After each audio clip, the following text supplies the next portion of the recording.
Olá, boa noite, boa tarde, bom dia a todos. Sejam todos bem-vindos mais a um estudo do NEC, Núcleo de Estudos Espíritas Casa do Caminho, na cidade de Biel, Piene, na Suíça. Hoje damos continuidade ao nosso estudo da Gênese, os milagres e as predições segundo o Espiritismo. Estamos no capítulo 9, Revoluções do Globo, Cataclismos Futuros. Nosso facilitador hoje é Antônio Leite, que vai dar início aos nossos estudos de hoje. É contigo, Antônio. Olá, boa tarde, bom dia ou boa noite. Eu não sei se tem alguém aí que está quase a todos. Após os cumprimentos da Clara, vamos começar a fazer o nosso estudo e deixando bem claro que nós estamos aqui todos aprendizes e que o tema em cima do qual nós estamos debruçados tem proporções assim inimagináveis sob o ponto de vista da nossa cultura, da nossa intelectualidade, da nossa capacidade de abarcar. Primeiro que se trata de doutrina espírita. Eu gosto de fazer uma pequena peroração antes de entrar. Eu gosto, não, vou fazer, muito rápida. Eu sempre gosto, quando eu estou lendo uma obra, quando estou estudando, acho que faz muito bem isso, atentar para o objeto dela, e quando se trata de uma obra como a Gênesis, a gente vem aqui no sumário dela e vê que o objeto dela abarca o universo, né? Não só o nosso sistema solar, o nosso planeta, mas é o universo. E é muito interessante ver a sequência, especialmente dentro dessa lógica, dessa racionalidade extraordinária que Kardec desenvolveu esse trabalho com assistência da espiritualidade superior, tendo em vista o objeto do nosso assunto. E a gente vê que essa é uma obra que ela realmente não é uma obra fácil, mas de um modo geral, não existe uma das obras espíritas fundamentais, vamos dizer assim, que seja fácil. Nenhuma delas é. Mas a grande diferença que separa ela das obras de sistemas, de teorias, no campo da academia, seja em que área for, por estudiosos de temas, é que ela é desenvolvida sem aquele caráter muito pesado, sistêmico, estrutural, porque Kardec realmente é um gênio nesse sentido, e muito embora trate-se de coisa difícil, a gente sabe disso, mas ele tem uma capacidade de fazer abordagem de forma tão clara, tão direta, que a gente vai penetrando devagarzinho. Basta que tenhamos um pouco de paciência e façamos esse estudo de forma constante, e a gente vê que vai penetrando aos pouquinhos nesse conhecimento, muito embora a grandiosidade dele.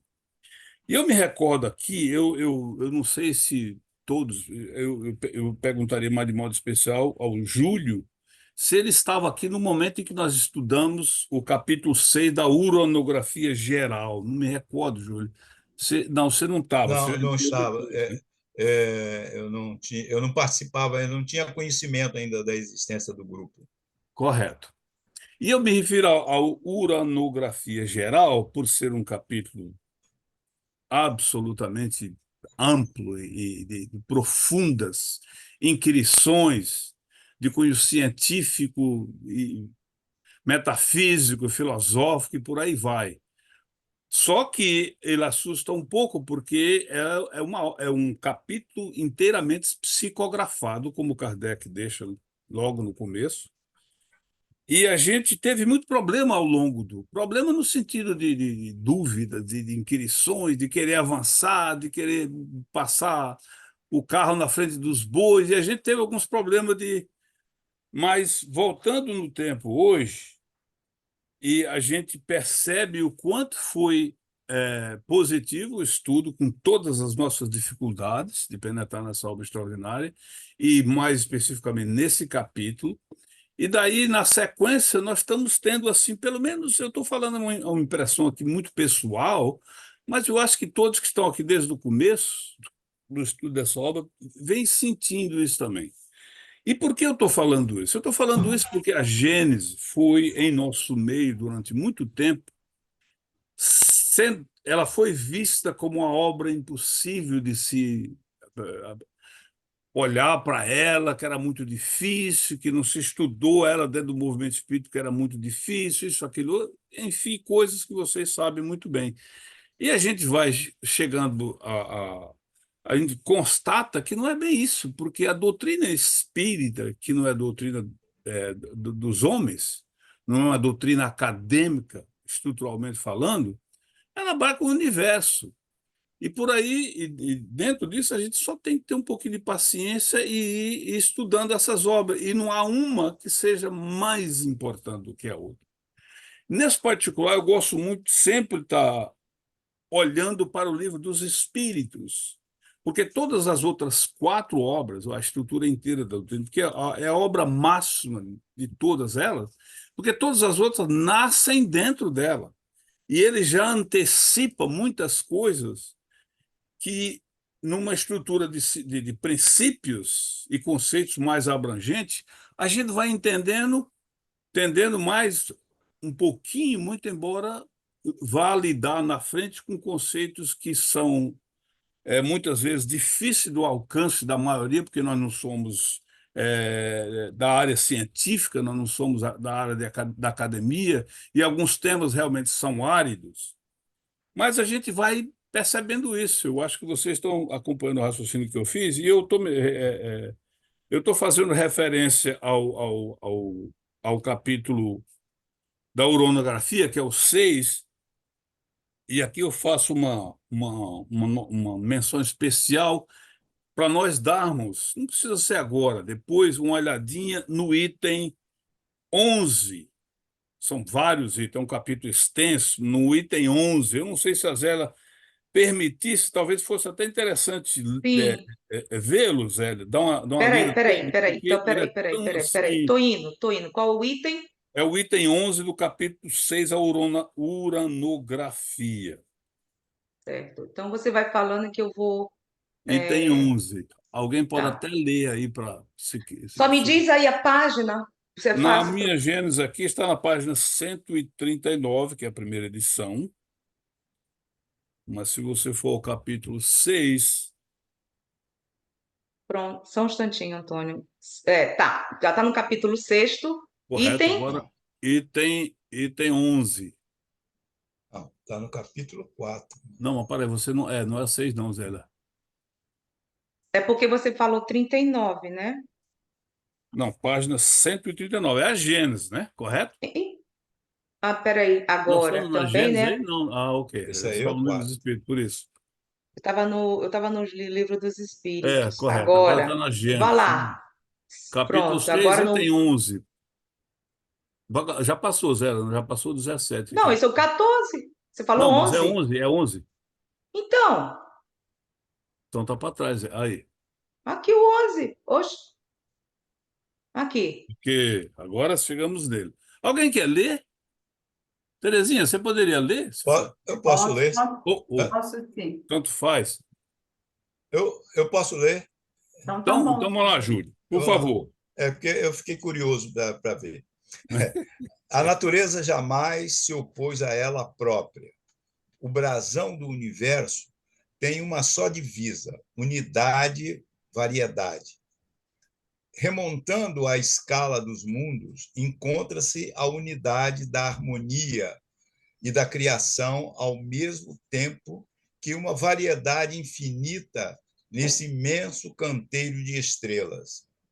Percorrendo os degraus da vida, desde o último dos seres até Deus, a grande lei da continuidade se faz reconhecer.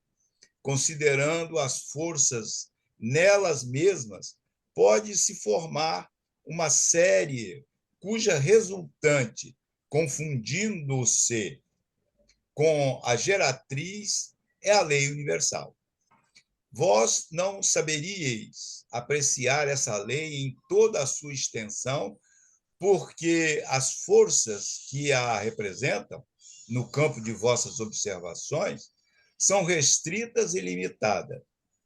Entretanto, a gravitação e a eletricidade podem ser apreciadas como uma ampla aplicação da lei primordial, que reina para além dos céus. Todas essas forças são eternas. Explicaremos essa palavra, eterna, e universais, como a criação. Sendo inerentes ao fluido cósmico, elas atuam necessariamente em tudo e para tudo, modificando sua ação por sua simultaneidade ou os pontos latentes ou secretas em outro. Mas preparam, dirigem, conservam e destroem os mundos em seus diversos períodos de vida, governando os trabalhos maravilhosos da natureza. Opa, aí, deixa grande assim. Em qualquer... Latente, secreto, mas preparam, dirigem, conservam e destroem os mundos em seus diversos períodos de vida, governando os trabalhos maravilhosos da natureza, em qualquer ponto que se executem, assegurando para sempre o eterno esplendor da criação. Para sempre o eterno esplendor da criação. E aí eu pulo para... Aí não precisa botar, Zé, podemos ir lá para o nosso capítulo dos períodos geológicos, né? Eu pulo para o item 38 desse mesmo capítulo que acabamos de ler, esse aí, o 11, que o finalzinho dele, desse item 38, diz o seguinte: em sua imensidade, as leis da natureza estão diversificadas. E se a unidade é a principal palavra do universo, a variedade infinita Ô, é Antônio, seu eterno. continua com a orografia ou qual capítulo? Não, eu li só o finalzinho do item 38, o mesmo orografia, não precisa ser lá, só para dar essa... Aqui, Mas já que você está aí, é 38. eu já estou nele. Tá, baixa um pouquinho mais. Só esse fechamentozinho do 38 aí, ó. Em sua condição, em sua... Aonde, gente? Eu estou vendo, Não, nem eu estou... onde você Ah, estava. Isso, só isso aí. Que Em sua complemento. imensidade, né? Em sua imensidade, as leis da natureza estão diversificadas. E se a unidade é a principal palavra do universo, a variedade infinita é o seu eterno atributo. Clarinha, por favor, você anota aí as indicações que estão sendo dadas, porque eu estou agora no PDF e não estou anotando. Depois eu tenho que colocar na descrição, ou Enfim, quem quer que seja. Sim. depois desse capítulo, nós vamos aí, na sequência, em todos os demais, de forma setorizada e aspectos mais específicos da própria natureza, no que diz respeito à formação da Terra, como organismo que vai dar vida, vai abrigar a vida de seres orgânicos e,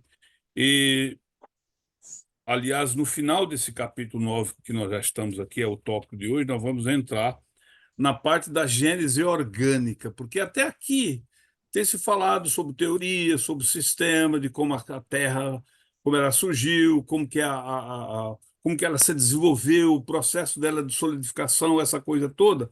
E após esse último item, que é o nosso estudo Cataclismos Futuros, nós vamos entrar numa outra fase que aí já vai cuidar da vida de várias...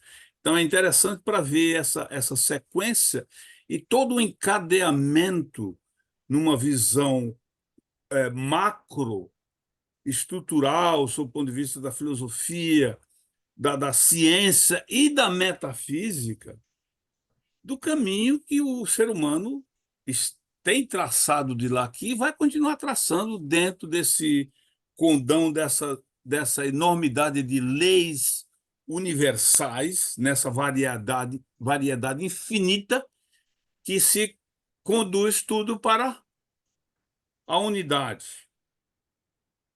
E aí nós podemos imaginar que qual a unidade maior e por aí vai. E é interessante dizer que a obra começa falando sobre Deus, ver o.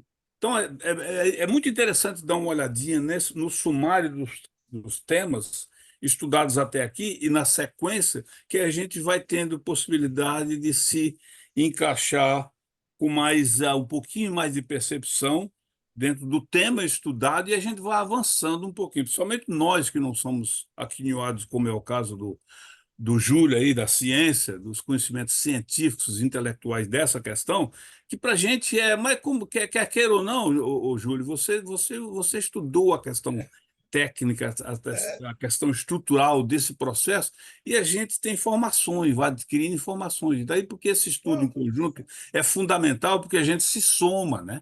A gente se Exato. soma. E Correto. esse é o objetivo dele. E aí, já para entrar no nosso capítulo, eu preferia, antes de entrar no tópico do capítulo, que é, aliás, o último, que é os cataclismos futuros, eu adoraria, Gélia, mais uma concessão sua, se pudéssemos ler aí o item 1 do capítulo 8º, no capítulo 7º, que é períodos geológicos. Só um parágrafo. Me dá, por favor, o número, a página. Página 163. É o item 1, não precisa nem ser todo. Antônio, Oi. tá bom. Não, se você. Bom, agora já passou na outra, mas se tivesse um minutinho voltar lá na página, naquele finalzinho que você. Para eu fazer É o apenas item uma. 38, Zélia. O item 30. Volta lá no 38. Zélia, volta no 38. Finalzinho do item 38. O finalzinho, aquele último parágrafo. Só para eu fazer uma consideraçãozinha. Ótimo, Júlio, ótimo. Que eu acredito que vai dar o gancho para a gente entrar no próximo capítulo, inclusive. E esse de hoje aqui vai ser com o pé nas costas. Vocês vão tirar de letra aí, todo mundo vai tirar de letra.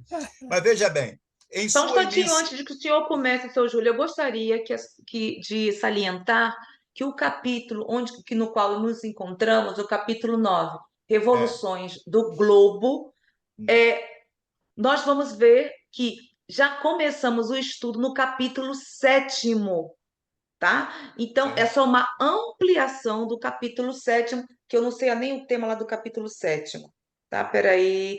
Esforço geológico da Terra. Então, esse é só a ampliação do capítulo 7º, tá? A complementação seria. Exatamente. Então, só o que eu queria dizer é o seguinte, né? O senhor salientou, grafou aqui com muita inspiração. Em sua imensidade, as leis da natureza são diversificadas. E se a unidade é a principal palavra do universo, a variedade infinita é seu eterno atributo. Eu só queria dizer o seguinte: tá tudo é uma coisa só, entendeu? Os minerais, tudo que existe na natureza, nada mais são, isso assim em termos gerais, é claro que existem algumas circunstâncias, modificações aqui, ali, acolá, que fogem às vezes um pouco fazem a exceção da regra geral. Mas tudo é formado por os mesmos elementos que existem lá no planeta X, e existe na Terra, é tudo da mesma coisa. O que varia é a disposição dos elementos. Daí é o que se fala de variedade infinita e seu eterno atributo. Entendeu? Então, por exemplo, eu vou dar só um exemplo, só para vocês terem a ideia que nós já falamos aqui. O carvão, né? O carvão e o diamante são a mesmíssima coisa. A mesmíssima coisa. Um diamante que pode custar milhões, é a mesma coisa que aquele carvão que o mineiro lá, né, quando meteu a picareta aí nas antigas minas na Alemanha, na Polônia, na Europa, de um modo geral, que era iluminada, a Europa no início do século era iluminada, aquecida com o carvão das minas, né? aquele mesmo carvão bruto que fazia as fotografias dos mineiros, tudo sujo de carvão, aquela pretume toda, é a mesma coisa. O que diferencia um do outro, a variedade ali que faz um do outro, é o arranjo dos elementos da natureza, dos elementos que o compõem. No caso, o carbono. Então, as moléculas se arranjam de um jeito, se arranjam em outro mineral, se arranjam de outra forma, na turfa ela se arranja de um jeito, no diamante ela se arranja de outro jeito, e aí vem as condições que fazem as diferenças. Um sob mais pressão, outro sob mais calor, outro sob mais condições assim de umidade, por aí vai afora. E isso, veja bem, aí assim, oxa, nós vamos estudar o capítulo 10. Não, nós vamos estudar na próxima, né? O capítulo 10 vai ser a origem dos seres vivos. A gente vai pensar assim, opa, vai mudar tudo. Nós vamos ter que virar a chave aqui, virar a chave. Nós estamos na chave na porta da geologia, vamos virar agora a chave tetra e vamos passar para a vida animal. Olha, não vai diferenciar muita coisa, não. Entendeu? Nós vamos dizer o seguinte, que os seres viventes, no fundo, é todo mundo igualzinho aqui. Entendeu? Se a gente for falar da cadeia animal, nós vamos ver que é todo mundo bonitinho. Aquele orangotango bacana, ai, quem dera se eu fosse aquele orangotango que lá do filme, né, que salvou a mocinha e tal. Eu ia botar a Elsa lá na torre do Empire State e ia correr para salvá-la. Eu queria ser aquele orangotango que, na realidade, era só mudar a cara, porque o resto era a mesma coisa. Ser... Pois não. Eu não estou entendendo, seu Júlio, o que o senhor está afirmando, sinceramente. O senhor está dizendo que nos outros planetas seriam idênticos à da Terra. A composição, desde Mas como é que o senhor sabe que a composição é a mesma em outros planetas? Mas a ciência já está mostrando. Existem amostras de Marte que já são analisadas nos laboratórios aqui, da Terra. Zélia, na verdade, da Lua. Na verdade, o Júlio não está chegando a tanto. Ele está fazendo uma digressão sob o ponto de vista filosófico e metafísico de que nós estamos inseridos nele e nós vamos continuar. Então, esse item 11 do capítulo 6º, que é a uranografia, ele é uma síntese grandiosa de todas, mas ele não tá dizendo isso. Isso não pode ser visto como uma coisa literal, como uma coisa, mas é um processo. E o estudo que nós estamos fazendo aqui já nos prepara para isso, porque nós estamos aqui encerrando no tópico que vamos estudar, que é cataclismos futuros, e a referência ao capítulo 6 da uranografia, que nós estudamos com bastante, chegamos a voltar. Você lembra disso, né, Zera? Ir para frente, voltar, pegar dados da ciência, tal, essa coisa toda. Esse capítulo aqui encerra esse período em que agora, em vez de tratar dessa formação da Terra, do planeta, em função da sua consistência, sua crosta terrestre, nós estamos aí vendo, sob uma visão, vamos dizer assim, mais ideal do plano divino para nós, a preparação de um planeta que está num ponto de uma transição enorme, mas que ele já foi preparado há muito tempo para o aparecimento da vida e o progresso e a evolução desse processo. E depois, se nós olharmos a pergunta 540 do Livro dos Espíritos, finalzinho, ela vai falar sobre a questão da evolução nossa, que nós passamos por todos. Então, é nesse sentido que o Júlio está fazendo essa digressão, que, aliás, muito apropriada, porque é isso mesmo. É isso mesmo, é a continuidade do processo dentro da lei maior de evolução, a qual está sujeita os mundos, o universo inteiro e os seres vivos. Sim, né? Se no caso ele ou você está se referindo à lei do progresso e o desenvolvimento do ser em si, ok. Mas como nós vimos no capítulo, você seguiu tudo. No capítulo 6, Terezinha, todos aqui. A maioria. Terezinha também estava. No próprio capítulo, nós conversamos muito sobre outros planetas e trouxemos até que eu esqueci o nome, Terezinha, se você me lembrar, que você estava da mãe lá do do Chico, Maria Câncer, não sei não, gente. Então, ela mostrou como que é completamente diferente. Inclusive, a parte o sol, toda a parte que ela queria igualar à própria natureza da Terra, e ela estava dizendo não, que até a própria fotossíntese é completamente diferente. Entendeu? Então, nós vimos no capítulo, quando nós passamos para a uranografia, que trouxemos esse exemplo que também tem na Revista Espírita, sobre a parte entre aspas, geologia e da composição dos planetas. É por isso que eu estou me questionando, porque se nós formos buscar, não sei o ano, da Revista Espírita, eu teria que ir em busca agora, eu vou deixar isso no grupo, se for o caso, nós vemos que não é igual. Ô, Zélia, Entendeu? posso falar uma coisa? Sim, Posso colocar aí o que eu entendi que o senhor Júlio falou? sim, por Porque favor, que eu não entendi, não. o que eu entendi que o senhor Júlio falou é assim, a matéria é a mesma, porque tudo vem do fluido cósmico universal no universo inteiro. Agora, a forma de se compor, as transformações, as combinações dessa matéria são diferentes em cada mundo. É isso que eu entendi, não é, seu Júlio? É isso daí em termos de É. Dentro, mundo. é dentro dessa linha, Embora, Zé. embora o meu raciocínio fosse chegar no final apenas, a gente ia deixar os mundos de fora, porque nós não somos intergalácticos aqui para poder ficar estudando Saturno, Urano, Lua, etc.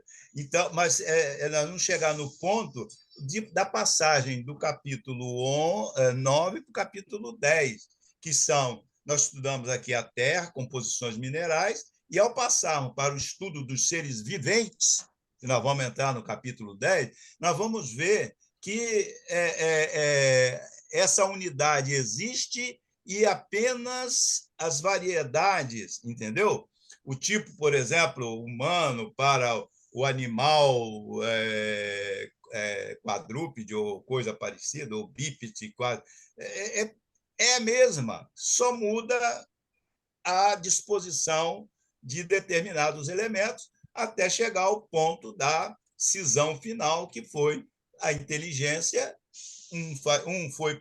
Um adquiriu a inteligência e o outro continuou ainda lá no seu cantinho de instinto ainda. É só isso só. Foi até bom, porque aí eu já resumi o meu final. E a propósito, Zélia e Júlio, a menção que eu fiz questão de volta, eu espero que não tenha causado impaciência para aqueles que estão ansiosos para entrar no tópico do capítulo 9, mas é beneficial essa nossa digressão, porque tudo está, e esse item 11 do capítulo 6 é uma coisa assim, realmente extraordinária, mas nós vimos no 38, e aqui no nosso tópico do estudo de hoje, que são os cataclismos futuros, aqui já é uma colocação para fazer referência ao estágio em que a Terra se encontra, que está preparada para um certo nível de... Vai nos levar lá para trás, vai nos jogar para trás, para o item 28, inclusive, da uranografia. Então, isso é muito interessante. Mas antes que a gente fique mais impaciente, já tivemos impaciência demais lá no uranografia, mas vamos continuar tendo, porque esse é o processo, faz parte do aprendizado. Eu gostaria, Zé, aí antes de entrar no tópico, ler o item 1 dos períodos geológicos, que é o capítulo 7. Quer dizer, nós estamos no 9, mas vamos voltar um pouquinho ao 7 e ler o item 1, não precisa nem ser todo, só o primeiro parágrafo, Me que diz é a a página página, sempre me diga a página, por favor. 163, página 163. É períodos geológicos, o capítulo tem por título Esboço Geológico da Terra. Nós estamos chegando a Item uma 1. conclusão. Item 1? Item 1, é. Você está na Gênesis, né? É isso aí. Porque Item 1, às vezes eu correto. faço, você sabe que eu tenho aqui as janelinhas, mas pelo menos hoje só tem duas janelinhas abertas aqui. Eu sei, muita coisa. Olha lá, olha lá, ó, sei lá, Opa, aqui, passou aqui. já. O item 1. Ok, alguém poderia ler isso aí? É só o primeiro parágrafo, viu, gente? Não vai ser tudo, não. Aí nós Ah, vamos. Eu prometo que nós vamos entrar no estudo nosso de hoje. eu posso ler, Antônio. Ah? Terezinha, por favor. A Terra traz em si os traços evidentes de sua formação. Seguem-se as fases com uma precisão matemática nos diversos terrenos que compõem sua estrutura. O conjunto desses estudos constitui a ciência chamada geologia, nascida neste século e que lançou luz sobre a questão tão controvertida da origem da Terra e dos seres vivos que a habitam. Nela não há nenhuma hipótese. É o resultado rigoroso da observação dos fatos, e em presença deles a dúvida jamais será permitida. A história da formação do globo está escrita nas camadas geológicas de um modo bem mais certo que nos livros pré-concebidos, porque é a natureza que fala e se mostra descoberta, e não a imaginação dos homens que criam sistemas. Onde se vê traços do fogo, pode-se dizer com certeza que o fogo existiu. Onde se vê traços da água, disse com certeza que a água esteve lá. Onde se vê traços de animais, disse que os animais ali viveram. Beleza, Terezinha. Então, veja bem, é a natureza que fala e se mostra descoberta e não a imaginação dos homens que criam sistemas. Quer dizer, a ciência ela vai avançando e a ciência também cria sistemas e que são superados porque não estão de acordo com os conhecimentos no que diz respeito a uma constatação definitiva de algumas leis ou coisa parecida. E esse é o processo do conhecimento, esse é o processo que a gente vai avançando. Agora, indo então para o nosso, nós estamos no capítulo 9, mas eu gostaria de teorias da Terra, né? Nós tivemos o capítulo anterior, e esse capítulo nosso aqui, teorias da Terra, ou seja, os sistemas teóricos que criaram sobre a Terra. O 9 é revoluções do globo. E, aliás, de passagem, eu gostaria de dizer que o nosso último estudo aqui, que foi o Júlio que fez, Revoluções Periódicas, nós conversamos bastante, discutimos bastante, levantamos hipóteses e tal, e ficou assim bem entendido da nossa parte, a nossa participação, como é que o processo vai se... E agora, esse capítulo, Cataclismas Futuros, ele põe fim a essa fase em que a gente está estudando essa preparação sob o ponto de vista físico da estrutura do planeta em que nós habitamos e da continuidade dele até o processo final da nossa completa regeneração, onde vai chegar um momento que esse planeta ele vai... E a preparação dele até aqui, sob o ponto de vista de estrutura, de abrigar a vida e permitir que a vida vá progredindo dentro de condições normais, obviamente que problemas dessa natureza, ou seja, grandes cataclismos, aquelas coisas que nós estudamos para trás, acontecem de forma regional, pequena, mas que daqui para frente o processo já será um outro, será um processo da questão moral ligada a nós e a nossa ação nesse próprio planeta. Então, dito isso, eu espero que essa digressão tenha contribuído para que a gente entenda um pouquinho melhor esse fechamento dessa parte fundamental da estrutura do próprio livro em si, porque no próximo nós entramos em outra fase. É continuidade, mas numa fase um pouquinho diferente. A gente sai do aspecto mais físico da questão da formação do planeta para um aspecto mais moral da nossa postura, da nossa existência nele, diante dele, e do trabalho que a gente tem que fazer para levá-lo a um planeta onde haverá mais felicidade, mais melhoramento de vida em todos os sentidos. Então, eu vou ler o item Só um instantinho, 11. Antônio. Sim. Terezinha, amplia, por favor, aí, por favor. Eu não sei se está. Tá bom assim? Tá Tá ótimo. melhor. Agora Agora tá ficou ótimo, assim. Terezinha. Merci. Se eu tivesse graus aqui, eu ainda veria beleza, Terezinha. Então, o tópico do capítulo 9, que é Revoluções do Globo, é o título do capítulo, e o tópico nosso aqui de estudo é Cataclismas Futuros. Eu vou ler o item 11 e depois, se alguém quiser fazer comentário, e na continuidade alguém continua a leitura. As grandes comoções da Terra tiveram lugar na época em que a crosta sólida, por sua pouca espessura, só ofereceu uma tênue resistência à efervescência das matérias incandescentes do interior. Essas comoções foram diminuindo de intensidade e de frequência à medida que a crosta se torna consolidada. Numerosos vulcões estão atualmente extintos, enquanto outros foram recobertos por terrenos de formação posterior. Certamente, ainda poderão ocorrer perturbações locais por causa de erupções vulcânicas, pela eclosão de novos vulcões, por inundações súbitas de certas regiões. Algumas ilhas poderão surgir do mar e outras submergirem. Mas passou o tempo dos cataclismos gerais, como os... Pode passar para frente, Elise. Como os que marcaram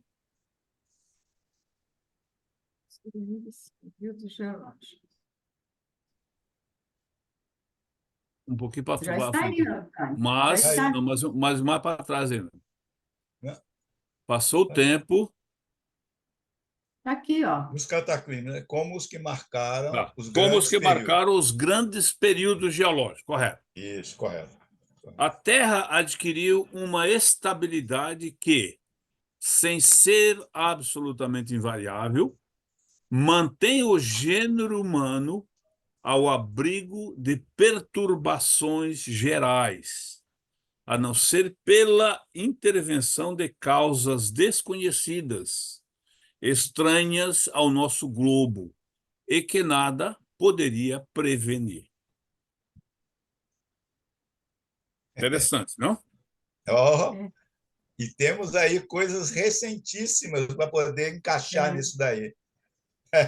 Então, voltando lá ao começo, Zélia, se alguém quiser, é muito interessante essa afirmação categórica de que chegou, não obstante essas pequenas perturbações, porque aqui, o que nós vimos até aqui e estudamos, procurando estudar e entender à luz do conhecimento científico que foi se avolumando, porque o que nós temos hoje em termos de ciência é o acúmulo do conhecimento do homem, através do processo do descobrimento das coisas de si próprio. Nós focamos muito naqueles pontos em que a teologia dava abordagens que não era bem o caso, e que nós estamos superando isso pelo conhecimento da ciência, porque o Espiritismo caminha com a ciência. Então, nós focávamos em períodos que houveram grandes cataclismos, até mesmo pela condição da formação da costa terrestre, em sua condição que se encontra hoje de segurança nesse sentido. Então, passamos para outro estágio. Então, é muito interessante quer dizer, vulcões ainda podem surgirem, esses que estão, e a gente vê isso constantemente, né? Mas passou o tempo dos cataclismos gerais. Quer dizer, uma afirmação que é muito interessante, a gente não dá para duvidar disso, né? E aí vem a informação de que os problemas que marcarão a condição do planeta nesse seu processo de evolução já tem, vai ter a influência da questão moral nossa, da nossa ação, porque a gente está sempre preocupado em dizer, o homem tem ação, o homem tem parte, mas é lógico que o homem tem parte em tudo. O homem desde que ele existiu, ele né, antes dele, a coisa se processava sem a participação dele, mas depois. Agora, uma coisa é ver o processo dessa participação e naquilo que interfere no contexto geral do progresso da humanidade, e outra são questões que muitas vezes não tem esse condão e é usado nesse sentido. Mas a Elza quer falar alguma coisa, Elza? Eu só queria perguntar uma coisa. Ele fala aqui de causas desconhecidas, né? E estranhas. Quais seriam para vocês essas causas desconhecidas? O Elza, Eu eu particularmente poderia fazer aqui elucubrações, mas o estudo sim, dessa obra ele é tão assim interessante e vai nos dando uma possibilidade de ir avançando devagarzinho, que a gente muitas vezes faz esse exercício, aí lá na frente você fala, pô, que besteira que eu falei, não devia nem ter falado isso, porque é uma coisa muito, porque veja bem, aí a ação do homem, sob o ponto de vista moral, é que vai determinar esse processo. Então, eu poderia especular sobre inúmeras coisas dentro dessa linha de raciocínio da nossa ação sob o ponto de vista moral e como agir, governantes, etc. Poderíamos até tratar da questão da guerra, por exemplo. Será que nós vamos ter mais guerras no planetas amplas? Coisa? Só Deus sabe, né? Aí a gente eu acho que não fica bem, por exemplo, a gente entrar na questão, por exemplo, mediúnica para fazer especulações em cima disso. Mas o mundo está passando por essa transformação enorme e uma das coisas que eu poderia colocar aqui, que eu tenho muita curiosidade sobre isso, é a questão da velocidade da informação. Se espirra no Japão, o arroio Chuí, vê né? E por aí vai. E aí nós tivemos um exemplo recente da questão da pandemia. Não estou aqui colocando isso como contexto, no contexto como exemplo, viu, Elza? Só colocando qual foi o incidente, vamos dizer assim, cataclísmico, de características outras, que aconteceu na história do nosso planeta, desde a sua formação, que teve a dimensão e a velocidade com que a pandemia se propagou. 20 anos atrás, o que nós diríamos sobre isso aí? As pestes já foram lá para trás, a peste bubônica, aquela coisa toda, que foram grandes eventos que mudaram a face do planeta naquela fase da humanidade, naquele local propriamente dito. A pandemia, eu imagino que não teve um distrito, uma vilinha no planeta que não tenha sido afetado de alguma maneira por conta dessa questão. Então, aí não especulando e nem colocando essa questão como um exemplo para responder a sua questão, mas eu diria que é um exemplo para a gente ficar imaginando, né? Futuro, né? Posso falar uma coisinha, Antônio? Sim, Terezinha.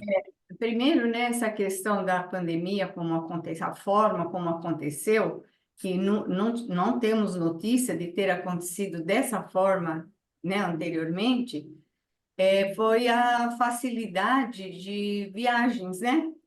Hoje nós temos muita facilidade para ir para toda a parte do mundo, coisa que não se tinha, né, antigamente. Isso facilitou demais a pandemia se espalhar pelo mundo todo, né? Esse foi um fator, né?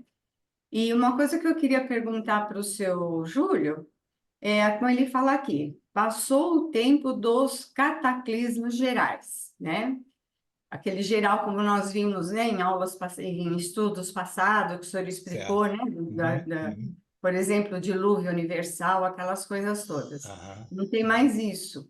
Mas a gente vê hoje muita coisa acontecendo em termos de fenômenos da natureza em várias partes do mundo. A gente vê, né? Não são Sim, gerais, mas são são, locais. são locais, Locais. mas são coisas grandes também que estão Sim, acontecendo, né? locais de dimensão, É, digamos, geodésica e não topográficas. Depois eu isso. explico a diferença. Depois eu explico. Aí eu estava pensando o seguinte, por que que, nossa, tem gente que fala assim, nossa, está acontecendo muita coisa, está acontecendo muita coisa.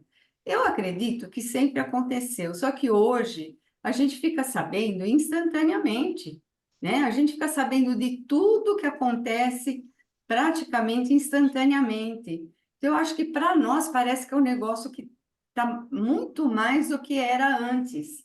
Mas eu acredito que não. Eu acho que a força da informação que nós temos hoje né, que vem muito rápido, a gente acha que está mais agora, mas eu acho que sempre aconteceu, vai, seu Júlio? Mas vamos então contextualizar. Esse sempre aconteceu, nós temos que levar em conta que esse sempre de lá atrás aconteceu num mundo muito menos povoado, muito menos Sim. tecnológico. Então, as consequências desses cataclismas assim que aconteceram, eles tiveram consequências menores, entendeu? Então, não afetou muito a, a,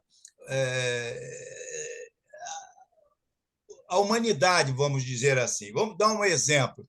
A diferença. Esses que sempre aconteceram lá atrás difere do que aconteceu, por exemplo, no Rio Grande do Sul. Está entendendo? Pode ter acontecido enchentes desse tipo há cento e poucos anos atrás, 200 anos atrás, 400 atrás, com um homem aqui em plena, ou há 1.000 anos atrás, 2.000, coisa assim, mas como a população era concentrada em pequenos núcleos, em lugares muito distantes e tal, as consequências desses cataclismas foram minimizadas, vamos dizer assim. Com o crescimento, né, da população encarnada, né, aqui, e etc., etc., os efeitos foram, vamos dizer assim, passaram a ter dimensões, como eu disse agora, dimensões geodésicas. Vou dizer a diferença.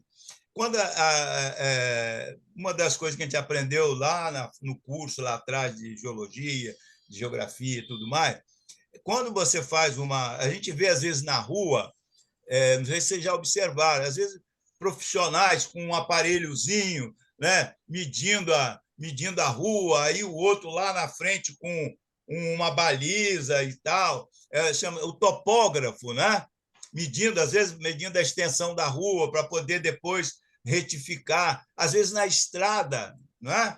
Na estrada, quando a gente passa, tem obra na estrada, a gente vê os topógrafos, não é isso, senhor Antônio? Já perceberam isso? Sim. Né? O topógrafo, com o auxiliar dele, com a varinha, o aparelho vai lá, mede a distância e tal, traça uma linha, depois passa no papel para depois vir a máquina e retificar o trecho. Isso aí é topografia, é a nível em que a gente participa, é a nível que a gente interfere. Agora, extensões geodésicas são extensões que a gente só vê, às vezes, no mapa, ou são medidas através de triangulações, hoje em dia, via satélite. Entendeu? Via satélite. Então, você está aqui num ponto, você faz um ponto no satélite que retorna o sinal, e aí você tem a distância. Por exemplo, como é que nós hoje sabemos a fronteira, a divisa de um lugar para o outro? É tudo no como é que dá o nome lá, Elza, me ajuda aí, aquele negócio de que aparece quando a gente pega no celular, nós estamos em que lugar e tal, assim, a localização. GPS.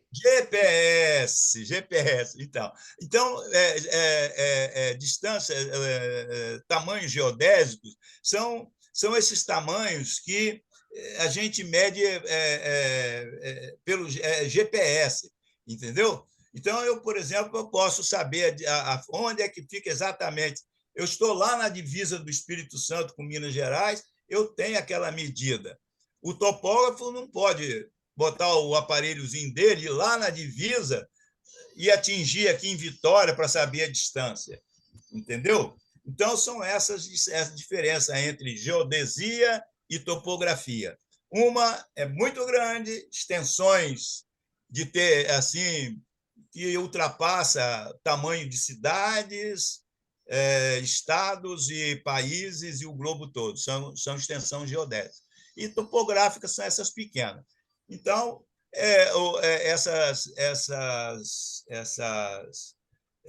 essas ocorrências que a senhora colocou, no tempo, elas sempre existiram, mas sem as consequências dos dias atuais. Entendeu? Entendi. O que no passado pode ter sido apenas uma enchentezinha ali, hoje, às vezes, pode ser uma enchentezinha que arrasta carros, inunda cidades, né? Matam pessoas, etc, etc, etc. Está respondido? Júlio, Rio Grande do Sul, Júlio, as catástrofes lá. Pois é, o Rio Grande do Sul é uma tragédia de dimensões geodésicas, porque abrangeu praticamente o estado todo, né? 95%. Ele já mencionou o Rio Grande do Sul.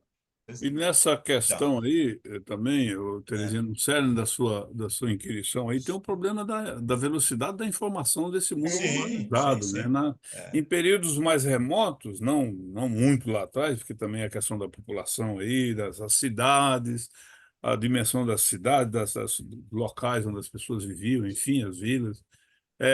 Poderia ter acontecido coisa numa região aí, geodesicamente falando, como acabou de explicar o Júlio, É, em que um grupo de pessoas sofreu catástrofes ainda maiores do que essa que nós vemos hoje, e que a outra, bem próxima, nem sequer tomou conhecimento, a não ser século depois, ou coisa parecida. exatamente. Então, a velocidade da Exato. informação nesse mundo globalizado é um fenômeno que veio para. Por outro lado, aí, bom, mas tanta coisa ruim acontecendo, a gente sabe na mesma hora quanta coisa boa acontece também. Não fosse isso aí, nós não estaríamos aqui É, estudando gente de parte do mundo, diferentes do mundo. Então, Outra, nos dá conforto isso. se me permite também, eu vou. A pergunta que a Elza fez é causas desconhecidas, né? O Antônio ele abordou, acho que respondeu a questão, acho que respondeu a questão. Porque o que eu vou falar agora, eu publiquei hoje no grupo, né? Até conversei com a Zélia agora há pouco, sobre uma descoberta científica, né? É, que não se encaixa muito bem dentro da aqui, como é que foi, Elza? Causas de, que é o negócio causas, como é que diz aqui, minha filha? Fala aí para mim. Da Ah, verticalização do eixo da Terra, sim. que está ocorrendo essas inundações, essas coisas assim. Não Não, sei. ainda não. A Causas gente estava Pois é, comentando isso. Causas desconhecidas, seu Júlio. pois é. Não, eu digo o seguinte: esse fenômeno que a ciência está descortinando agora ainda está no seu início de pesquisa, viu, gente? Não vamos ficar apavorados, não. Tem muita coisa ainda para descobrir. Mas o A interior, o gente estava núcleo. falando, Júlio, a gente estava falando sobre a precessão dos equinócios, e que Não, talvez tenha sido isso uma das causas, que vai não ocorrer pode. durante 25 mil anos, vão ocorrer Também, essa é uma outra fenômenos. coisa. Mas eu quero dizer com relação a essa descoberta agora, recente, publicada há um mês e pouco numa revista científica, O senhor né? quer que eu coloque, seu Júlio? O senhor quer que eu coloque? Sim, sim, Pronto, por só um favor. instantinho que eu vou lá. Calminha, que eu vou lá no Tranquilo, site, eu tá? estou Espera aí. tranquilo, eu estou A tranquilão matéria foi aqui. publicada agora. É, o que acontece enquanto ela coloca a fotografia é que o núcleo da Terra, nós temos camadas, né? E por questões de pressão, de questões de temperatura, densidades, enfim, todos esses elementos que a matéria possui, né? Cada um desses elementos da formação da Terra, né? O núcleo, crosta, etc., cada um tem um tipo de rotatividade, rotação diferente um do outro. E a ciência está descobrindo, né? Isso aí, Zélia, isso aí. A ciência está notando que o núcleo está ficando mais lento. E, como consequência disso, poderá afetar a duração dos dias. Aqui, ó. legal aqui, tá vendo? Ó, A coisa é que entendeu? tem muita propaganda e às vezes fica meio É, complicado, sim, mas é tá? porque Eu vou o ler, texto tá? é pequeno. Ok, Vou vê ler, lá. tá? Ah, Bom, então estamos aqui nesse site, deixa eu ver aqui, do war.com.br, já está é. no grupo, eu vou também, Clara, por favor, bota na descrição aí, tá? Da UOL. Então, o artigo é este. Núcleo da Terra está mais lento, e isso pode mudar a duração dos nossos dias. Foi um artigo do dia 15 de junho de 2024. O núcleo, a camada mais interna do nosso planeta, está girando em velocidade menor desde 2010, segundo estudo publicado em Nature. É a primeira vez que isso acontece em décadas, o que pode mexer na duração dos dias terrestres. O que aconteceu? Estudo publicado na revista Nature, no dia 12 de junho, comparada a velocidade da superfície da Terra com a do núcleo. Por circulação, no núcleo da Terra, estende-se a interação de correntes elétricas no núcleo externo com o campo magnético da Terra. Isso cria um efeito de dínamo que impulsiona a rotação no núcleo interno, onde a velocidade está reduzindo. A Terra é composta por várias camadas com diferentes espessuras. Abaixo da crosta tem um manto rico em minerais, como ferro e magnésio. O núcleo externo é feito de ferro líquido e níquel. Eles são responsáveis por gerar o campo magnético da Terra. Interessante, né? Que é o ferro aqui. O núcleo externo é feito de ferro líquido e níquel. Pois é. Quando vi os sismogramas que apontavam para essa mudança, fiquei chocado. No entanto, quando vimos 2 dúzias de observações sinalizando o mesmo padrão, o resultado ficou claro. O núcleo interno ficou mais lento pela primeira vez em décadas. John Vidal, professor das Ciências da Terra na USC Dornsife, em comunicado: a medida da velocidade dessa movimentação no núcleo interno é feita com a avaliação de tremores na Terra. O estudo descreve dados entre 1991 e 2023 de regiões no Atlântico Sul. Diferença é de bem menos de 1 segundo. Como resultado, a duração do dia pode apresentar variações, mas de frações de 1 segundo. É muito difícil perceber, pois é uma mudança na ordem de 1 milésimo de segundo, explicou Vidal, ainda em comunicado. Não se sabe ainda o que tem causado essa redução na velocidade da circulação no núcleo interno da Terra. Ele não especificou se o dia ficaria mais curto ou mais longo. Mas esse estudo são necessários. Além dessa questão da duração do dia, cientistas esperam aprofundar os estudos para entender as outras formas que essa redução na velocidade de circulação pode afetar o planeta Terra. Pronto. É isso aí, gente. Então, vamos ver se a gente vive até lá, né? Para ver o dia mais curto ou mais extenso, né? Não vai dar. Trabalhar mais, né? Pois é, mas como eu sei que todo o nosso povo aqui tem mente aberta, né? Embora todo mundo aqui já de cabelo grisalho, né? E tal, parará, parará, mas todo mundo aqui tem a cabeça bem aberta para começar para entender e ver que vai entrar, né, seu Antônio, no campo das questões morais, né? Sim, Do nosso comportamento, né? correto. Mas Então tá podemos dar legal. continuidade, então, agora no Sim, nosso tranquilo, tópico, o item tranquilo. 12. Alguém se candidata à leitura aí, por favor? Uma outra pessoa. Seu Dilson. Houve transmissão de pensamento que eu falei que ia ler. Quanto aos cometas, na atualidade temos plena certeza sobre a influência mais salutar que nociva que exercem, por parece destinadas a revitalizar os mundos, se assim podemos dizer, pois traz os princípios vitais que armazenaram durante uma trajetória pelo espaço sideral nas vizinhanças dos sóis. Aí, essa Assim, parte aí, o seu, tá. por Bom, parecerem, eu acho que essa colocação certa é mais salutar que nocivo, que exerce, por parecerem destinados, aqui ficou um errinho, mas É, é pouca coisa. por parecerem, É. Vou continuar, seu...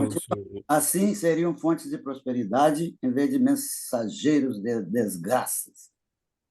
Por sua natureza fluídica, atualmente bem constatada, capítulos 6º, item 28 e seguintes, já pode ser afastado o receio de choques violentos, porque, no caso de um deles vir de encontro à Terra, seria ela que o atravessaria, como se passasse através de um nevoeiro.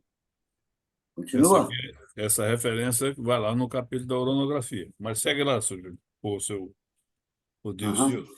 Mas tem a nota aí, 109. tem a nota 109, vamos Sim, Tem a lá? nota e 109. Ah, tá. Então, na época de Kardec, a mais aceita hipótese era de a constituição dos cometas não fosse sólida. Abre aspas. Qual pode ser a constituição íntima de um planeta, de um cometa? Tyndall considera como um vapor descomponível pela luz solar. Fecha aspas. Breuer, A Chave da Ciência, Lisboa, editora de mato, 1964, nota do editor. Continua? Eu Só um queria fazer instantinho. Onde foi que estava faltando uma palavrinha, Terezinha? O seu Antônio? aqui É logo na no... segunda linha, Zélia. Aqui, ó. Por Aqui parecerem? Por Por parecerem. parecerem. parecer. Por Por parecerem. parecer. Igualzinho. Por A parecer, é o expressão antiga. correto. Qual Eu é o queria, problema aí? eu queria fazer uma pergunta. Por favor. Não, só me diz aqui que eu não entendi. O que está faltando, Terezinha? Eu não Não está entendi. faltando esse aqui por Por parece. parecem, seria É por por parecerem. Por parecerem. parecerem. É, que está É, citando os cometas. Tá, obrigada. Ficou mais bom, adequado. Faltou um RE, É. um REzinho antes do M. Só isso. Quem é que posso queria fazer fazer minha pergunta? pergunta? Vai. Posso fazer minha pergunta? Terezinha? Positivo. Aqui ele está falando, Kardec está falando aqui no item 12, que se um cometa se chocar com a Terra, né? Ele, como é que ele fala aqui, né? É aqui, ó, por sua natureza fluídica, tal, ele atravessaria a Terra, né? Como se passasse através do nevoeiro. Então, Kardec está falando aqui que o cometa não é sólido, né? Ele não causaria dano à Terra. Mas, na nota aqui, pelo que eu entendi, era uma hipótese mais aceita, né? Então, a constituição do cometa, ela é sólida, então? É sólida, né? Porque já Não, caiu um cometa aqui no planeta e é sólido.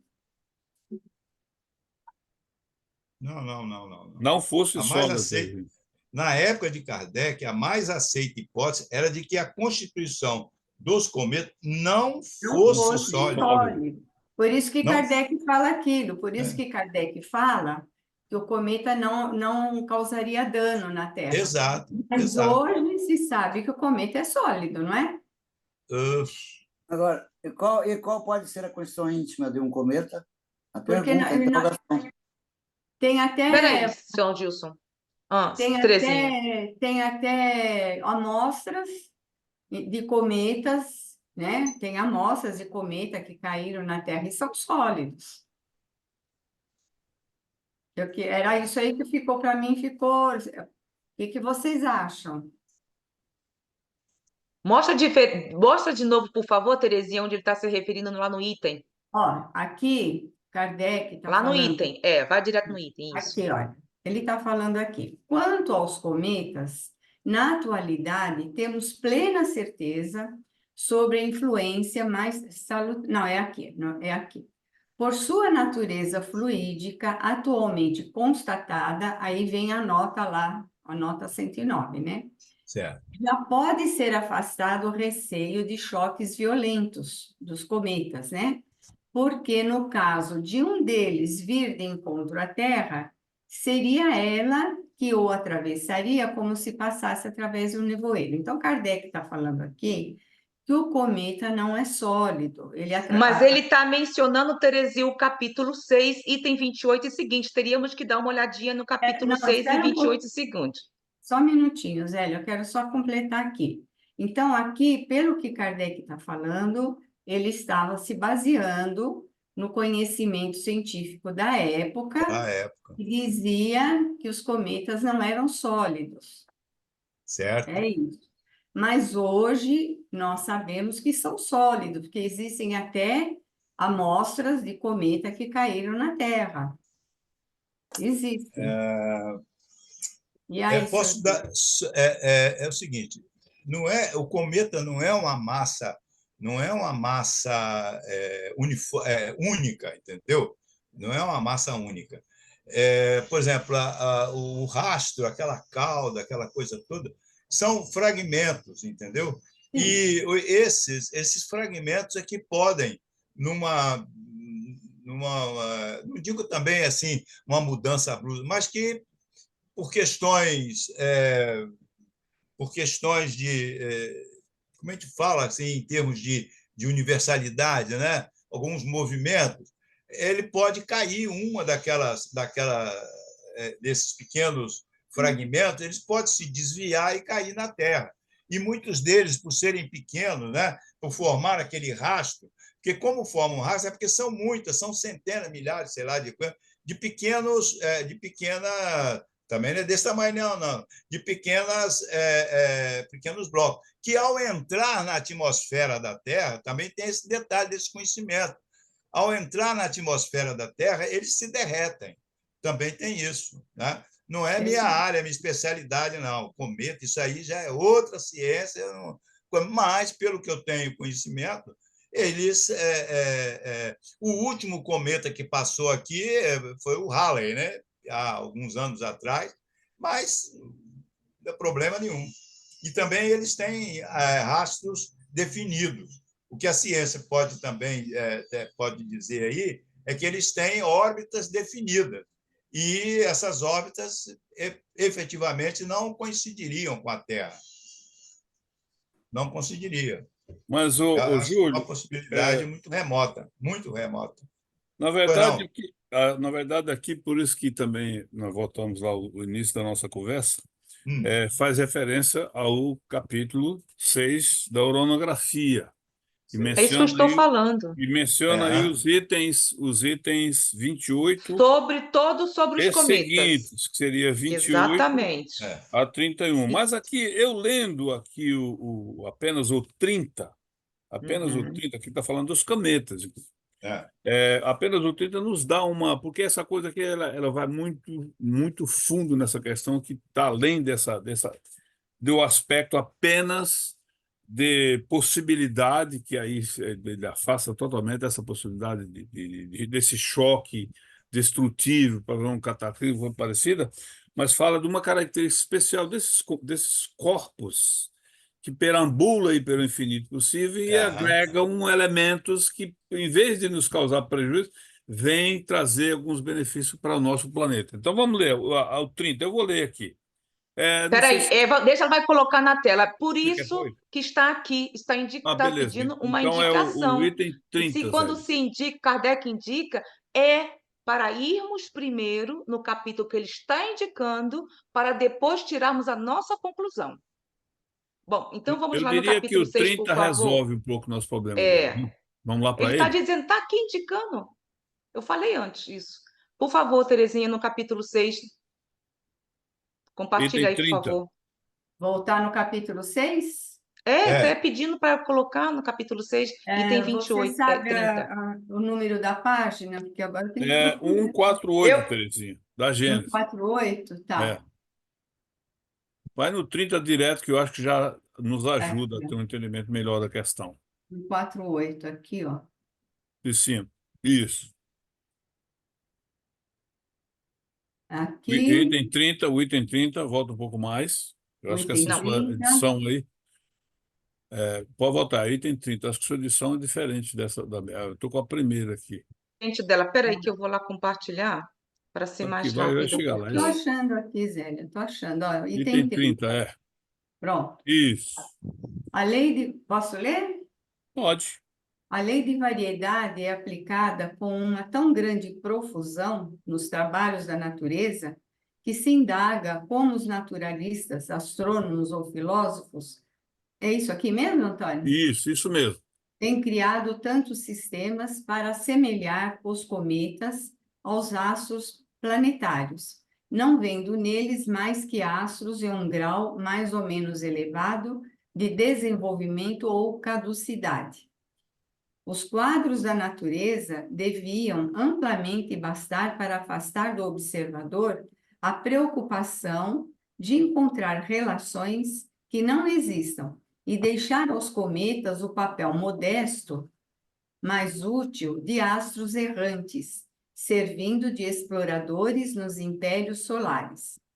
Esses corpos celestes, dos quais estamos tratando, são muito diferentes dos corpos planetários, porque não possuem o destino de servir de morada para humanidades.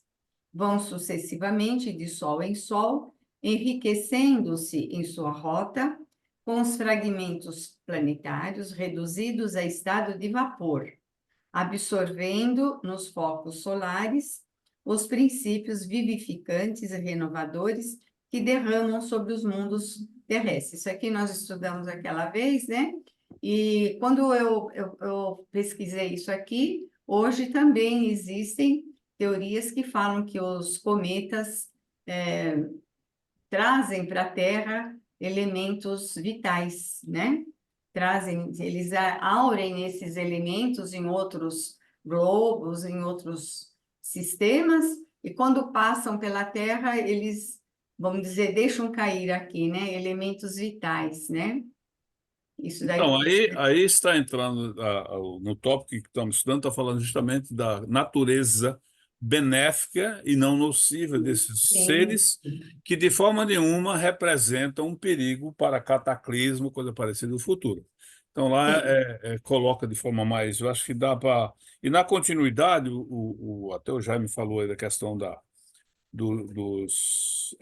do rabo do cometa, vou usar uma palavra bem chuca aqui, mas a Cauda. cauda dele, que vai explicar aqui o que de fato é, e aí mais ainda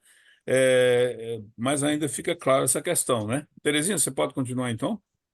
Aqui mesmo? Menos temível, não, lá no nosso. Agora voltando ao nosso. Voltando para o nosso, né? Voltando ao nosso tópico dos cataclismas, item 12, a continuidade. Deixa É eu a página achar. 202.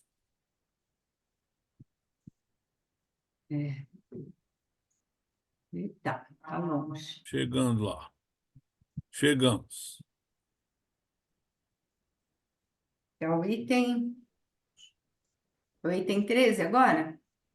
Não, ainda estamos no 12, no terceiro parágrafo, Terezinha. Menos temível. Menos temível. Então, aqui é o 12, ó. Para baixo um pouquinho. Não, Ué, para baixo que eu digo do 12. mas será que está no... Não, Terezinha, você deve estar no capítulo errado aí. Passou. É no nosso. Mas eu preciso achar aqui, né, Eu Antônio? acho que a sua versão aí é capítulo 10, capítulo 9, né? 9, É. aqui. Isso aí. Então, o item 12, terceiro parágrafo. Item 12. É quando a gente sai do... 9, 10. Aqui. E o que? O próximo? 12. Aí, isso. Por sua natureza fluídica. É. abaixo. Por sua natureza fluídica Não. altamente. Aqui embaixo. Menos temível. Esse é da Jalena. Aí, pronto. Pronto. Menos temível é a sua cauda, porque não é mais que a reflexão da luz solar na imensa atmosfera que o envolve, motivo pelo qual está sempre voltada para o lado oposto ao Sol, e muda de direção de acordo com a posição dele. Ele está falando aqui que a cauda, né, aquele reflexo, é a reflexo do Sol, né? Da luz do Certo, Sol, certo. né? Uhum. Provoca aquela cauda lá. Essa matéria gasosa poderia, em razão da rapidez do seu deslocamento, constituir uma espécie de cabeleira, como esteira deixada por um navio em movimento ou a fumaça de uma locomotiva. De resto, vários deles já se aproximaram da Terra sem lhe causar nenhum dano. Em Correto. razão da grande diferença de massa, a Terra exerceria sobre um cometa uma atração maior do que ele sobre a Terra. Apenas resquícios de velhos preconceitos podem fazer que a presença de um cometa inspire terror. Aí tem a nota 110. O cometa de 1861 Não, isso atravessou... é 110, Terezinha? 110, né? É, É 110, isso mesmo. não. Você está lendo a 109.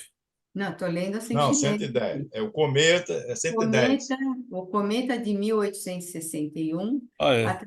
atravessou a órbita da Então, Terra a 20 horas de distância do ponto de onde se encontrava, razão pela qual a Terra esteve mergulhada na esteira vaporosa do cometa, sem que ocorresse qualquer acidente.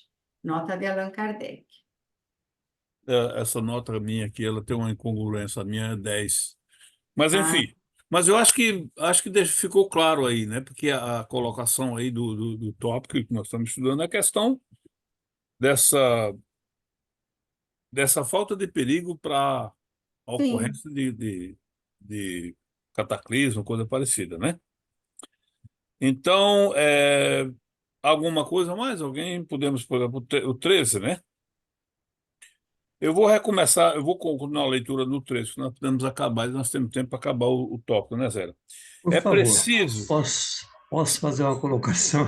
Sim, sim, por não, É, Rony, vai me lá. surgiu uma, Por me favor. surgiu uma dúvida aqui. Desculpe se Não, que isso? a pergunta não é pertinente, mas eu estou vendo aqui no 12, né, no item 12, aí, onde diz aí que se ocorresse um choque de um cometa na Terra, nada aconteceria, porque seria tudo diluído e tal, né? E aí me correu um pensamento aqui, né? O que causou a destruição dos dinossauros, então? Não foi um impacto de um cometa?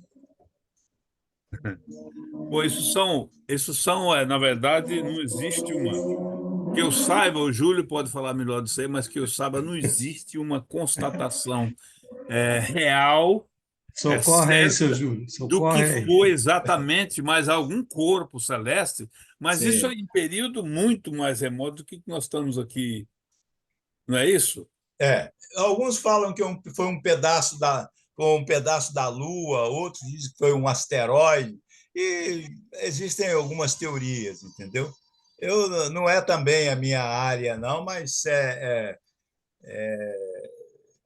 vamos dizer assim, eu prefiro tratar como um episódio que ocorreu e que, como parte do processo de evolução da Terra, né?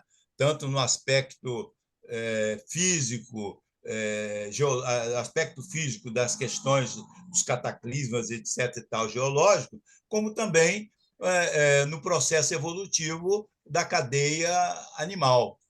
Eu dou esse crédito para esse, entendeu? Porque eu prefiro, na minha santa ignorância, dizer o seguinte: isso já passou. Kardec afirma que não existe mais, aliás, a ciência, né, do modo geral, não diz que não há mais perigo de dinossauro, entendeu? Cataclisma O de grande Júlio, e de porte e qualquer tal. maneira, É, nós estamos falando de um período muito recuado Não do sim, então, dinossauro, mas do do que impacto, né?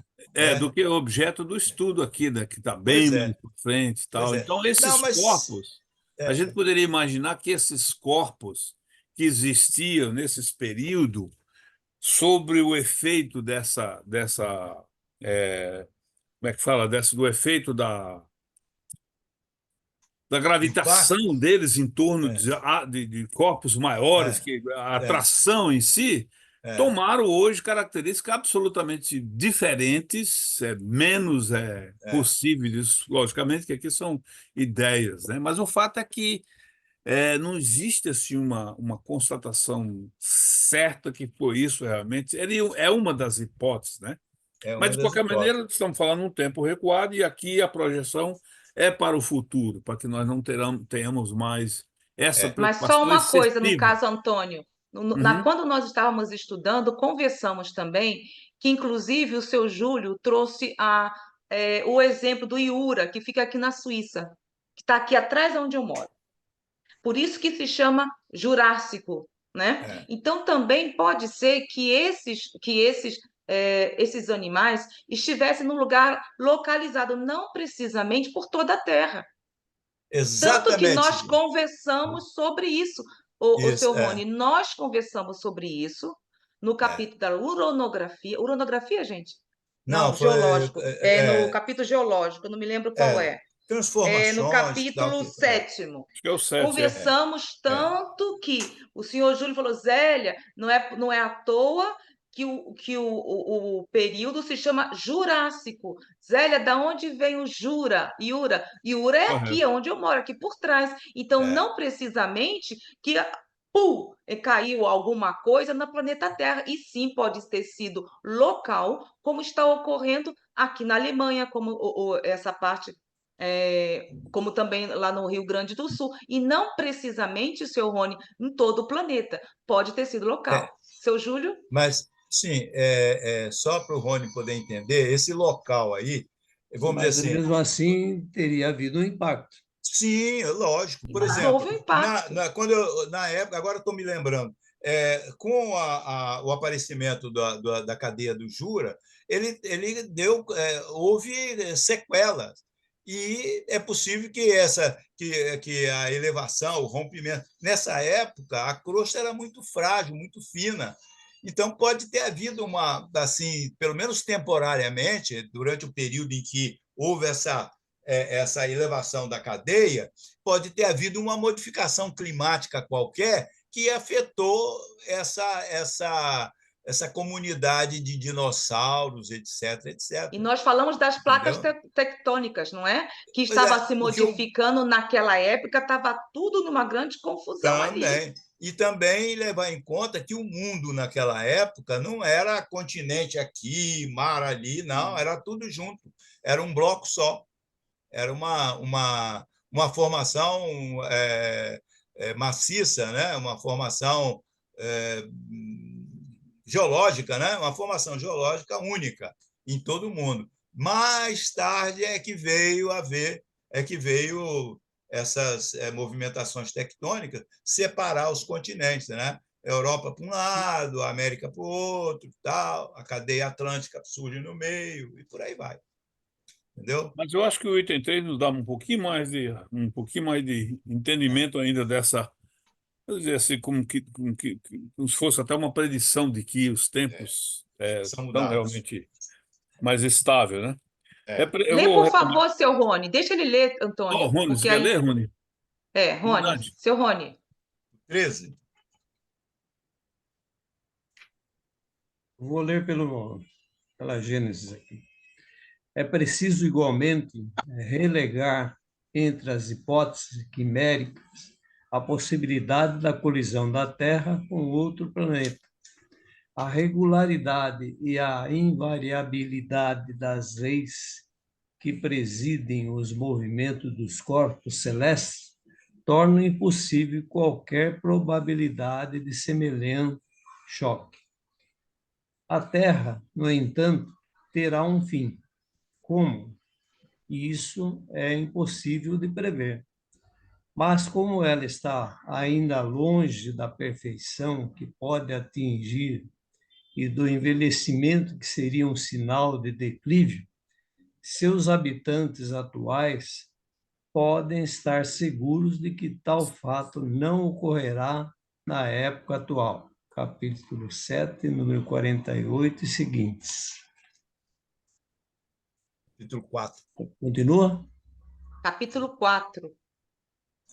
Item aí? 40. Sim. Bom, acho que dá para continuar, porque senão vai estourar muito tempo.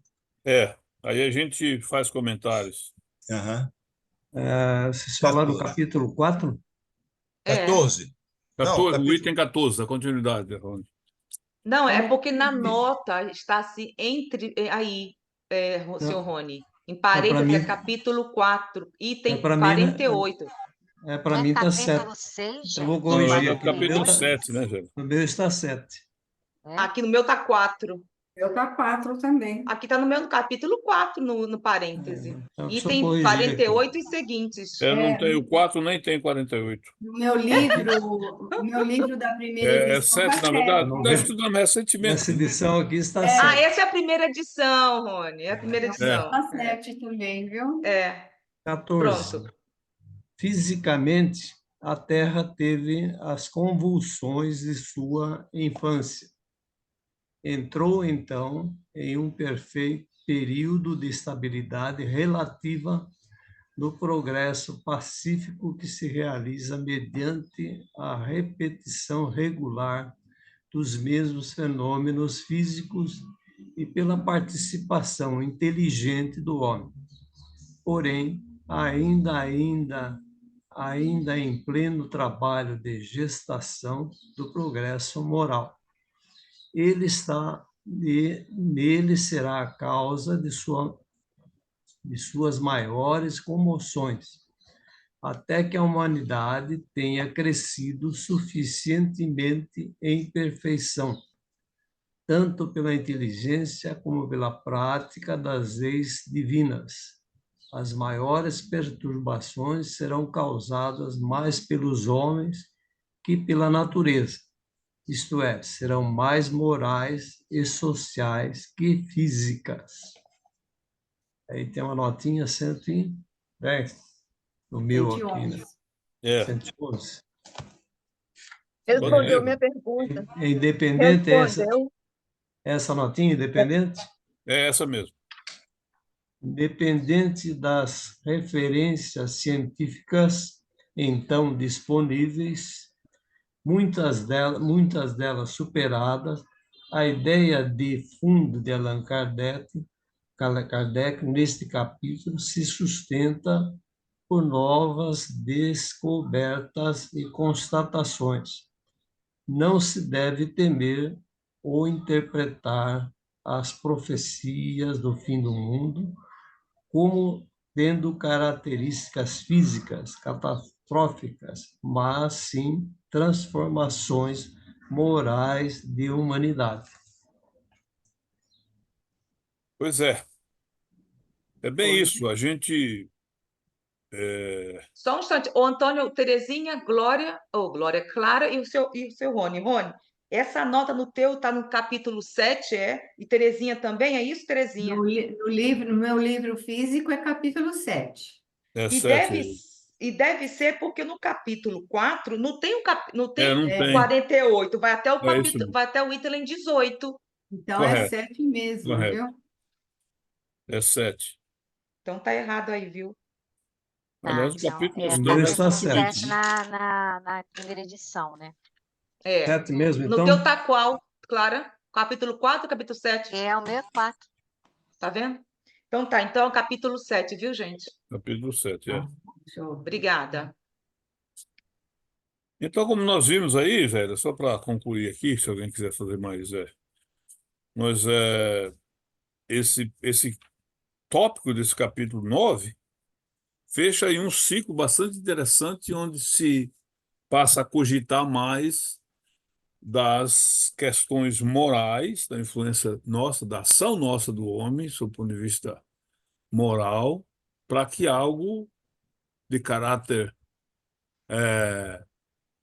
nocivo e perigoso, a sequência do planeta, a sequência da vida na Terra,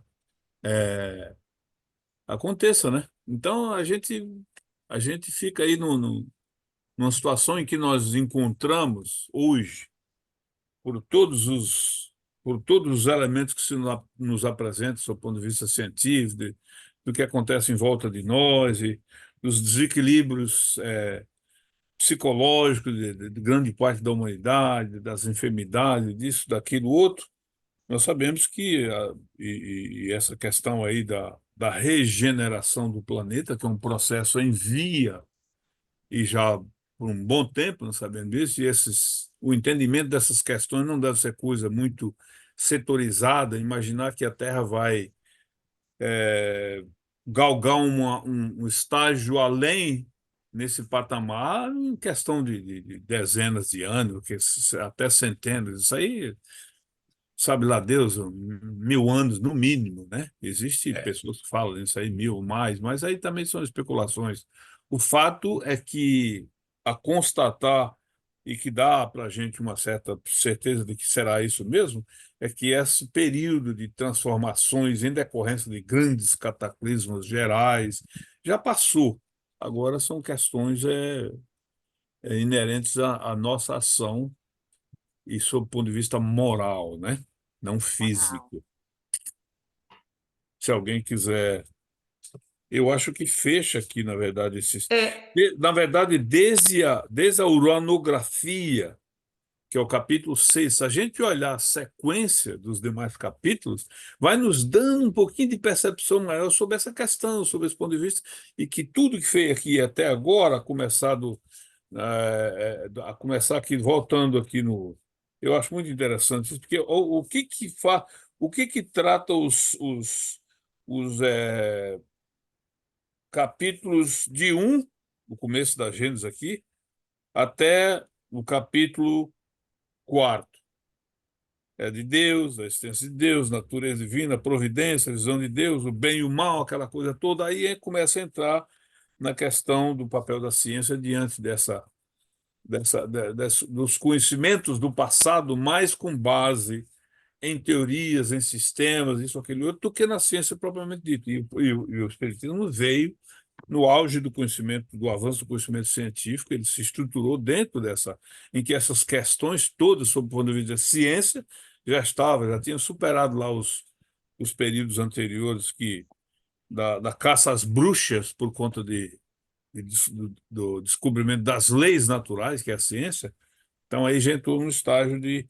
E aí vem a uranografia no meio de tudo isso aí, para nos dar a continuidade de todos esses capítulos que lemos de lá para cá, que a uranografia, por ser um texto mediúnico, uma psicografia, né, deixa bem claro, não é um sistema e não é uma coisa ditada pelos espíritos superiores, não faz parte da estrutura conceitual e de princípios da doutrina, mas joga a gente nesse universo de conhecimentos que a gente foi aos pouquinhos galgando, capítulo por capítulo, que nos dá essa visão da certeza dessas afirmações mais macro, ampla, no sentido que é o processo que nós estamos vivendo.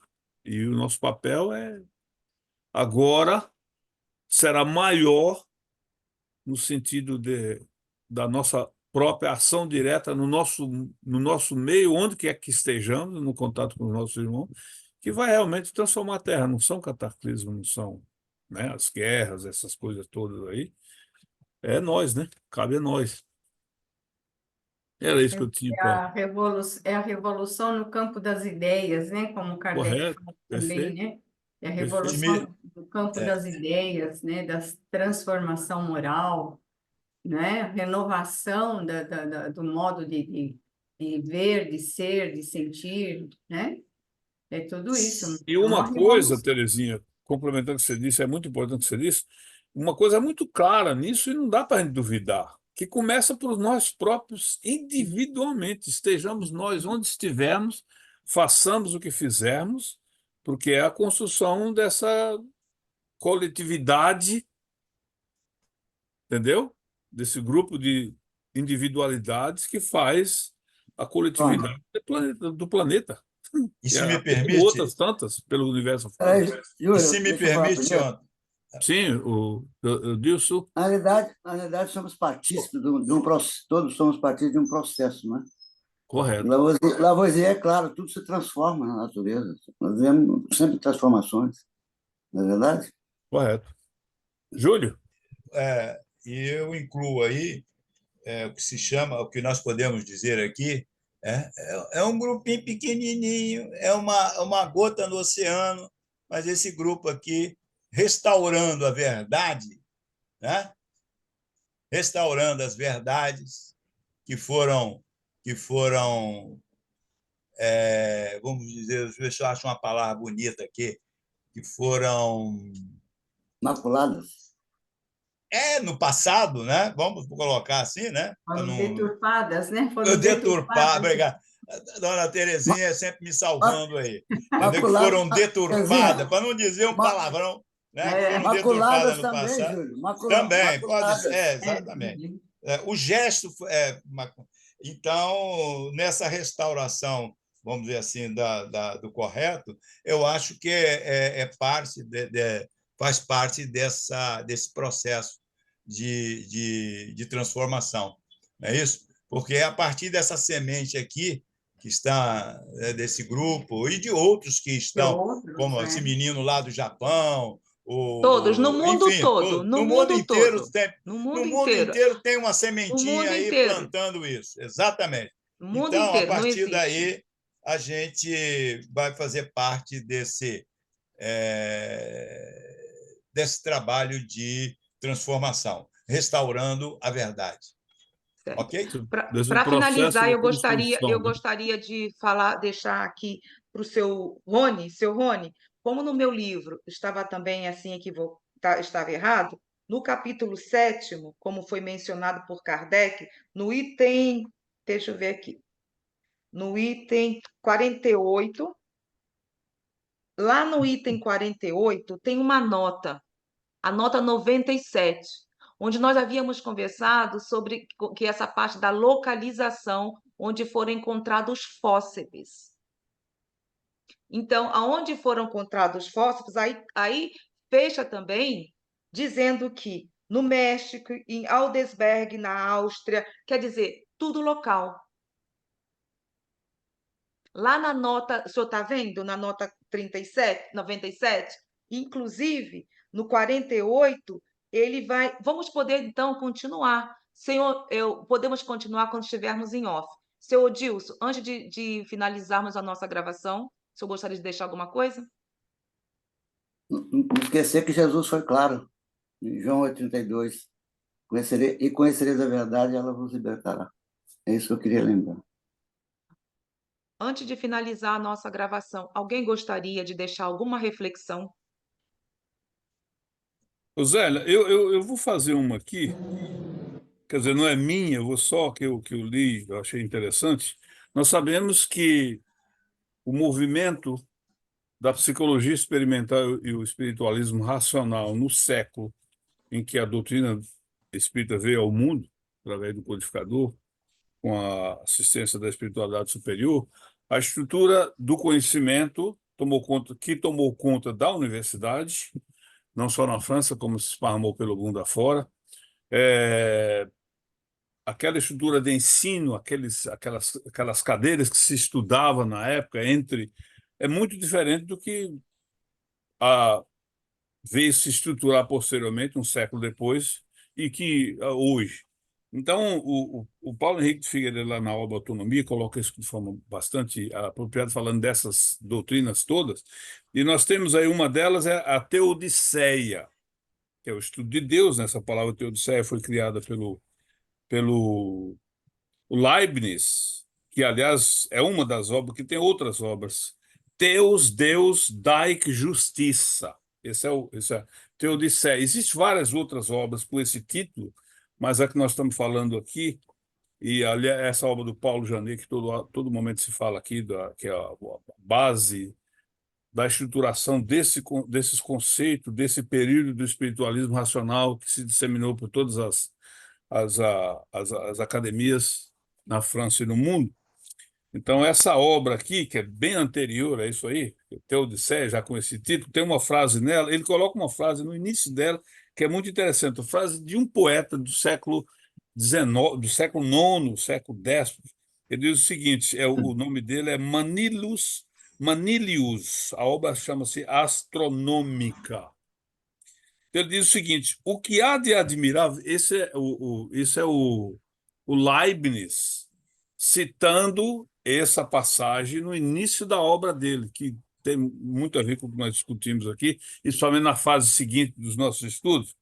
Ele diz: o que há de admirável seus homens podem conhecer o mundo? Eles têm o mundo em si mesmos, e cada um é uma imagem de Deus em miniatura. E aí entra aqui, em parte, aquilo que a digressão inicial do Júlio, sob o ponto de vista filosófico e metafísico, na nossa condição de essência de seres que estamos aqui para continuar o processo de transformação e construção desse próprio mundo que é nosso, Estamos aqui para isso. Então, achei essa frase muito interessante, muito... E é aqui que nós estamos, fazendo esse trabalho. Bom, Todos nós. agradecemos a todos, já estamos passando 13 minutos. Então, muito obrigada pela dedicação de cada um que tirar o seu tempinho, que só cada um de nós sabe da realidade de si mesmo, para estar aqui conosco, contribuindo para que o Espiritismo possa chegar a todos como ele realmente foi criado, e, aliás, trazido pelos espíritos puros, tá? Então, esse é o nosso objetivo, de divulgar o Espiritismo na sua essência. Muito obrigada a todos.